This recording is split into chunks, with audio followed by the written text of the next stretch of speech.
Welcome to the Word for 2021. Today we're in Genesis chapter 31. On November 2020, there was an article that came out about an Amazon truck driver that got his truck stuck. This is what happened. The Amazon truck got stuck in a tunnel that was actually meant for golf carts. It took place at the Boulder Point Golf Club in Oxford, Michigan. The truck driver said that he was following his GPS, but unfortunately it led him down a path in which his truck got stuck in the tunnel. It took a tow truck to pull the truck out and a second truck to be used to deliver those packages. Well, the truck driver was embarrassed, but otherwise he was fine. Bill Offer, who was the supervisor at the golf club, quipped, "Well, he definitely was between a rock and a hard place." Well, here in chapter 31, Jacob finds himself in very much of a difficult situation. This is what it says in the first 3 verses.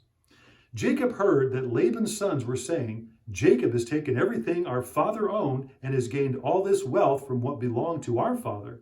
And Jacob noticed that Laban's attitude toward him was not as it had been. Then the Lord said to Jacob, "Go back to the land of your fathers and of your relatives, and I will be with you." Here in chapter 31, Jacob finds that animosity is rising against him. Now, God told him to go home and to go back to the place where he had first come. Rachel and Leah, when they heard about it, they said, "We're ready." They were bitter and they were anxious to leave. In verse 19, Rachel took Laban's gods. Now, it could have been that she thought, well, Laban stole from my husband, so I'm going to steal from him. Or she might have wanted to put faith in those gods or those idols. We don't know exactly. In verse 20, Jacob deceived Laban and he left by the cover of night. He didn't tell Laban that they were leaving. He just ran away. Laban, he though pursued for 7 days. In verse 29, Laban then threatens Jacob, but he does stop short because Laban had a dream where God told him, "Do not say anything good or bad to Jacob." God was watching out for Jacob. In verse 31, Jacob then does confess that he was afraid, and that's why he didn't say anything to Laban. But when Laban could not find anything that belonged to him in all of Jacob's property, then Jacob became angry. And he said, "For 20 years you have taken advantage of me." What do you do when you're faced with a very difficult situation where you feel as though your back is up against the wall? You're between a rock and a hard place. It doesn't seem as though there are any good options open to you, and you might even be fearful of the future.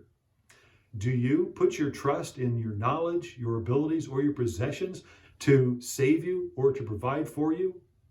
Well, Bernie May was a Wycliffe missionary. He became a missionary in 1954. And he spent a number of years flying over the Amazon jungle in a single-engine airplane. He always kept a gun with him at night because he was afraid of wild animals attacking. Well, for years, he never shot that gun. The gun, although, did give him a sense of security just in case. But again, he never, ever shot that pistol. Well, years later, he was called to leave the field and to go back to the U.S. to become the Wycliffe USA director.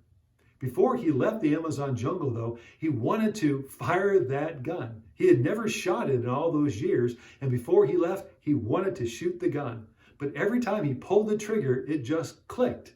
And so he put other bullets in, and they would just click.